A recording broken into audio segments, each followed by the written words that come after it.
Hello दोस्तों, मेरा नाम है रोहतास और मैं आप सभी का मेरे YouTube channel RS English classes के अंदर स्वागत करता हूं। आज हमारी जो एडजेक्टिव की जो सीरीज चल रही थी उसके अंदर अपने नेक्स्ट एडजेक्टिव करने जा रहे हैं, जिसका नाम है adjectives of number. Adjectives of number क्या होते हैं? कुछ ऐसे एडजेक्टिव्स जो किसी पर्टिकुलर या नॉन पर्टिकुलर नंबर को शो करने के लिए यूज किए जाते हैं, उन्हें अपने एडजेक्टिव्स ऑफ नंबर बोलते हैं। So let's start.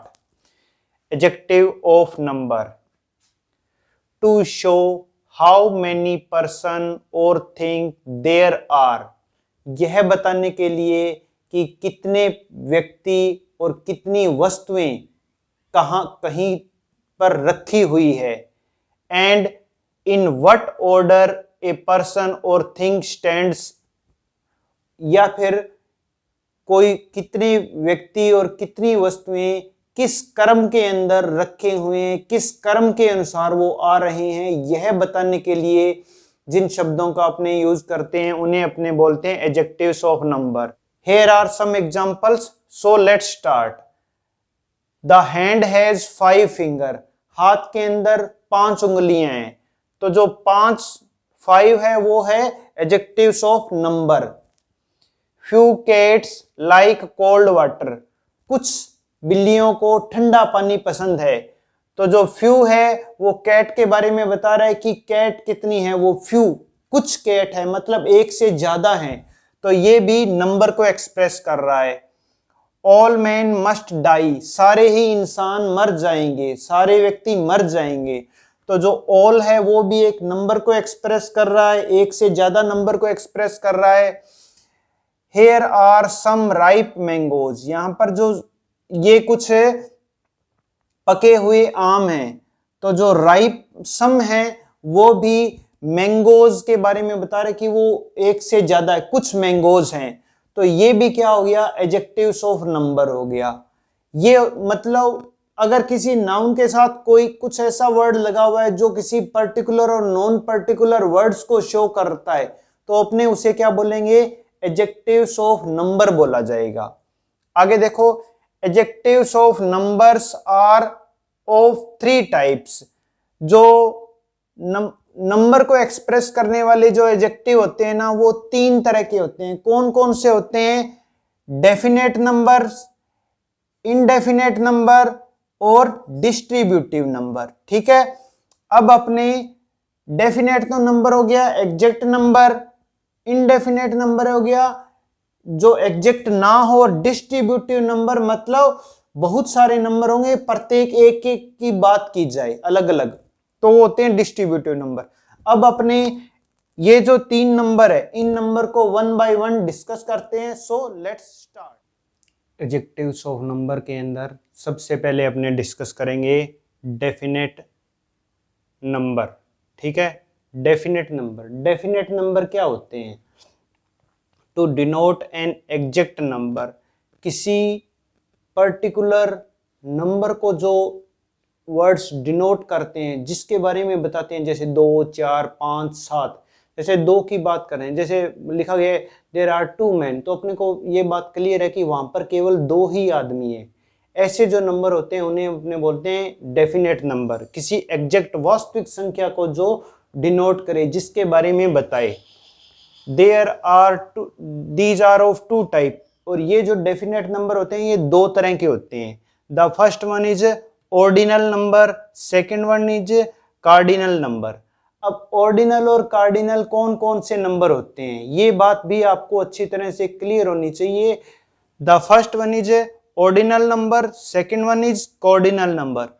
Ordinal number और कॉर्डिनल नंबर। अब ऑर्डिनल नंबर कौन से होते हैं, चलो देखते हैं। Which shows the order of a person और थिंग, जो किसी व्यक्ति या किसी वस्तु का क्रम बताए। ऑर्डर का मीनिंग होता है क्रम बताना। ऑर्डर मतलब क्रम, और से ऑर्डर और ओ से ऑर्डिनल, इस तरह से आप इन्हें याद रख सकते हो।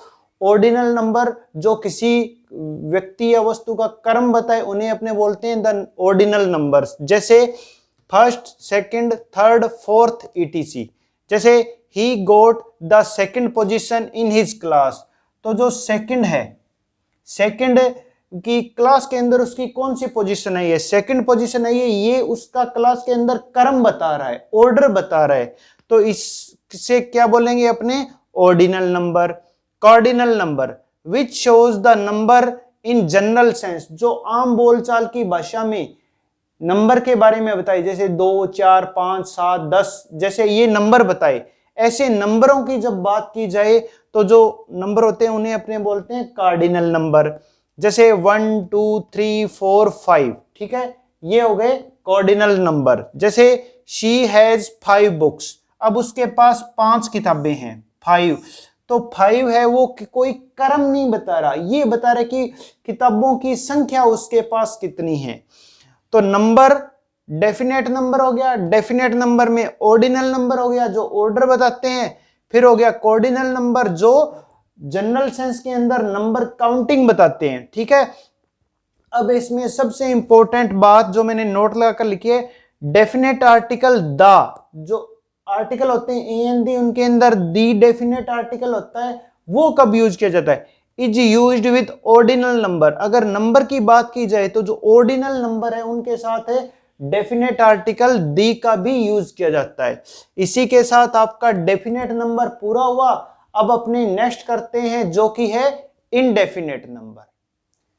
This is next numerical adjective, indefinite number, ठीक है। इनडेफिनेट नंबर कौन से होते हैं, विच डू नॉट डिनोट, जो नहीं बात करते हैं, the exact number. Definite number था जो एग्जैक्ट नंबर की बात करे, इनडेफिनेट नंबर जो एग्जैक्ट नंबर की बात ना करे उसे अपने बोलते हैं इनडेफिनेट नंबर। एज कौन कौन से वो होते हैं, all, no, many, few, some, several. All, no, many, few, some, several, ये कुछ ऐसे वर्ड्स हैं जो इनडेफिनेट नंबर की कैटेगरी के अंदर शामिल किए गए हैं और इन्हें अपने यूज करना है। जैसे some birds are flying in the sky, आसमान में कुछ पक्षी उड़ रहे हैं। कितने उड़ रहे हैं, 2 उड़ रहे हैं, 4 उड़ रहे हैं, 5 उड़ रहे हैं, नहीं पता अपने को, तो हम क्या यूज करेंगे, some birds. Some birds are flying in the sky. Few students were absent, कुछ विद्यार्थी अनुपस्थित हैं। कितने हैं, कुछ पता नहीं, तो अपने फ्यू लगा दिया। All the books are sold, सारी किताबें बेच दी गई। 2 बिकी, 4 बिकी, 5 बिकी, नहीं पता, पर जितनी थी वो सारी बिक गई। तो ये भी क्या हो गया, ऑल भी क्या हो गया, इनडेफिनेट नंबर ही हो गया है। अब इन्हीं के अंदर था नो, इसकी अपने थोड़ी सी बात करते हैं। No, it is used in affirmative sentence, यदि पॉजिटिव वाक्य के अंदर इसका प्रयोग कर लिया जाए। टू गिव नेगेटिव सेंस, तो यह एक नकारात्मक भाव हमारे सामने प्रस्तुत करता है। जैसे दे हैव नो टाइम, देखो पॉजिटिव सेंटेंस था पर इसके अंदर नो का यूज कर लिया, तो इसका अर्थ क्या है कि इन लोगों के पास समय नहीं है। He has no money, positive वाक्य था पर यहां पर नो का यूज कर लिया, तो इसका मतलब है कि इस आदमी के पास रुपए पैसे नहीं है। He has no money, ठीक है।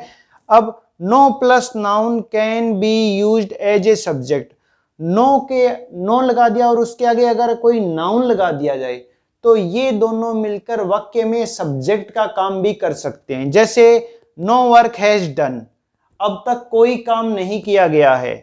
No student is present there, वहां पर कोई भी विद्यार्थी उपस्थित नहीं है, ठीक है। इस तरह से नो प्लस नाउन को एज ए सब्जेक्ट भी यूज किया जा सकता। अब अपने बात करते हैं कुछ इसके अंदर और रह गए हैं, जैसे एनी एंड सम। ये 2 ऐसे वर्ड हैं जो अक्सर हमारे सामने कंफ्यूजन क्रिएट करते हैं। अब अपने इनकी बात तो कम ना ज्यादा। अब अपने बात करते हैं सम और एनी की। सम और एनी का दोनों का अर्थ होता है कुछ, और वो कुछ किस अर्थ में उसे प्रयोग करना है वो अपने देखते हैं। Both used for countable noun, ये जो दोनों होते हैं दोनों के दोनों काउंटेबल ऐसी संज्ञा के साथ यूज किए जाएंगे जिसे गिन सकते हैं। Both used for uncountable noun, दोनों को उस संख्या के साथ भी अपने यूज करते हैं जिसे आप नहीं गिन नहीं सकते। Both used for plural noun, दोनों के दोनों प्लूरल नाउन के लिए यूज किए जाएंगे। फिर डिफरेंस कैसे किया जाएगा, पहले कुछ एग्जांपल्स देखो। सम एप्पल्स आर रोटन, कुछ सेब हैं वो क्या है, सड़े हुए हैं। रोटन होता है सड़े हुए होना, गले हुए होना। सम शुगर इज वेट, कुछ चीनी गिल्ली है। I don't see any boy there, मुझे वहां पर कोई भी लड़का दिखाई नहीं दे रहा। इज देयर एनी मिस्टेक, क्या कोई गलती हुई है। अब हमें कैसे पता चलेगा भी कहां पर हमें सम लगाना है और कहां पर एनी लगाना है। तो नीचे एक नोट लिखा हुआ है, some is used in affirmative positive sentences. Some का प्रयोग आपने उस वाक्य में करना है जिसके अंदर नोट ना लगा हुआ, मतलब जो पॉजिटिव सेंटेंस के अंदर जो वाक्य लिखा जाए। देखो इस वाक्य के अंदर, इसके अंदर नोट नहीं है, इसके अंदर भी नोट नहीं है, दोनों के अंदर नोट नहीं है, तो दोनों के अंदर सम का प्रयोग कर लिया गया। दूसरा देखो, एनी इज यूज्ड, एनी का प्रयोग किया जाएगा इन नेगेटिव नकारात्मक वाक्य में एंड इंटेरोगेटिव सेंटेंसेस, और प्रश्नवाचक वाक्यों के अंदर इसका प्रयोग किया जाएगा। तो ये देखो नोट लगा हुआ है यहां पर, तो ये हो गया नेगेटिव, और ये यहां पर क्वेश्चन मार्क लगेगा, क्वेश्चन मार्क लगेगा, तो ये क्या हो जाएगा, इंटेरोगेटिव सेंटेंस। नेगेटिव था इसलिए एनी का यूज कर लिया, और इंटेरोगेटिव था इसलिए भी एनी का यूज कर लिया। अब एक कंडीशन ये हो गई है भी एनी का यूज तब किया जाएगा जब आपका वाक्य या तो नेगेटिव हो या इंटेरोगेटिव हो। अगर आपका वाक्य पॉजिटिव है तो किसका यूज करेंगे, सम का यूज करेंगे। ये पहली कंडीशन है। नेक्स्ट कंडीशन क्या होती है इनके यूज के लिए, वो अब अपने आगे देखते हैं। So let's start. सम और एनी के बारे में कुछ और बातें हैं वो अब अपने डिस्कस करते हैं। Some, it is used in negative और इंटेरोगेटिव सेंटेंसेस। ठीक है, पहले जो बात बताई थी ये बात उसकी उल्टी है। पहले बताया था आपको पॉजिटिव सेंटेंस के अंदर, अब मैं कह रहा हूं कि ये नेगेटिव और इंटेरोगेटिव में यूज होता है।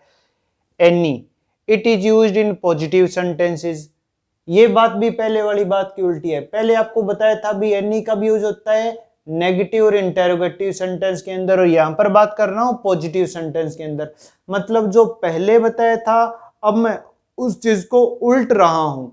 ये चीज आपने कब अप्लाई करनी है, व्हेन देयर इज, जब वाक्य में हो, क्या हो वाक्य में, रिक्वेस्ट प्रार्थना, कमांड आदेश, ऑफर प्रस्ताव, इनविटेशन निमंत्रण, इन द सेंटेंस एज, जब वाक्य के अंदर ये चार नोशन आपको बताए गए हैं, रिक्वेस्ट, कमांड, ऑफर और इनविटेशन, इन चारों नोशन में से कोई एक नोशन जब आपको सेंटेंस के अंदर दिखाई दे तब आपने ये रूल अप्लाई करना है। देखो, will you visit us some day, क्या तुम कभी किसी दिन हमारे घर पर आओगे, तो ये एक निमंत्रण दिया जा रहा है।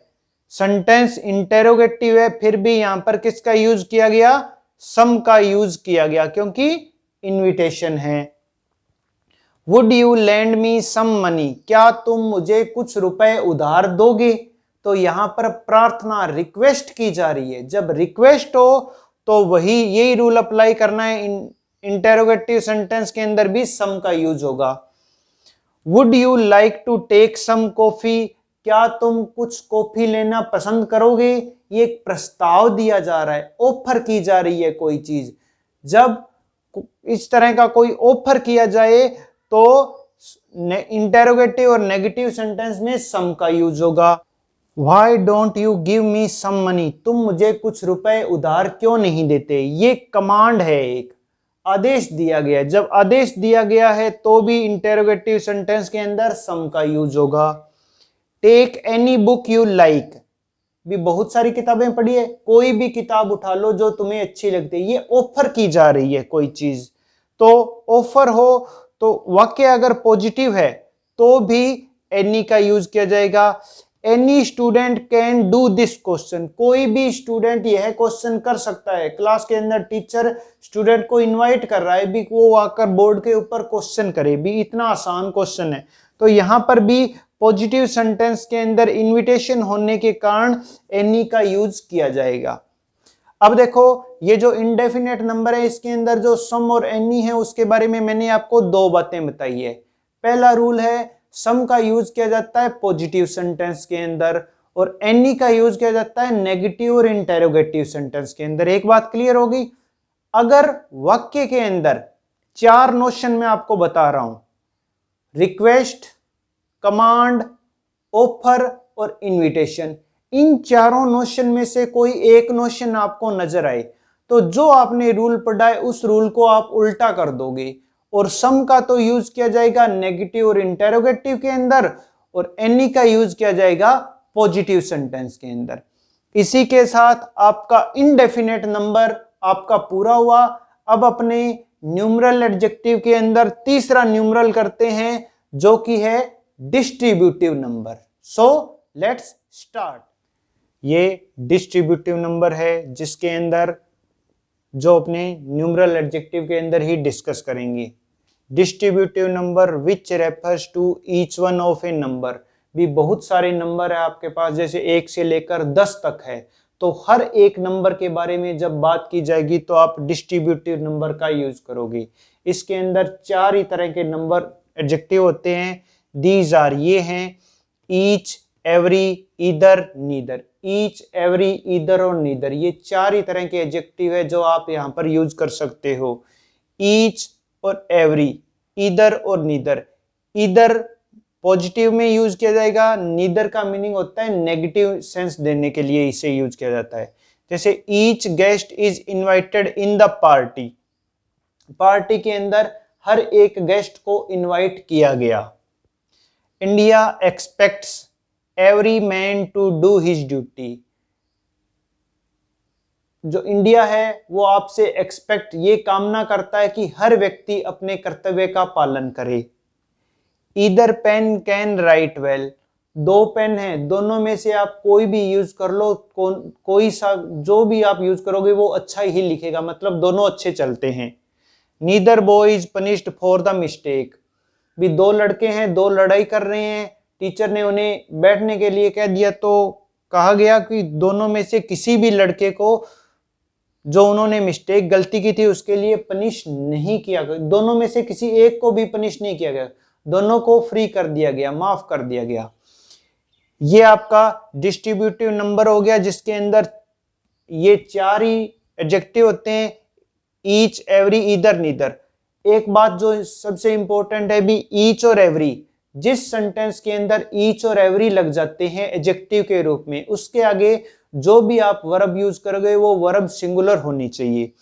इधर पॉजिटिव सेंस देगा और नीदर नेगेटिव सेंस देगा। इसी के साथ आपका डिस्ट्रीब्यूटिव नंबर कंप्लीट हुआ। उम्मीद करता हूं कि आपको ये वीडियो अच्छी तरह से समझ में आ गया होगा। If you like the video, press like and share button and also subscribe my YouTube channel RS English Classes so that you can get the latest update like this from my channel. Thank you. Have a nice day.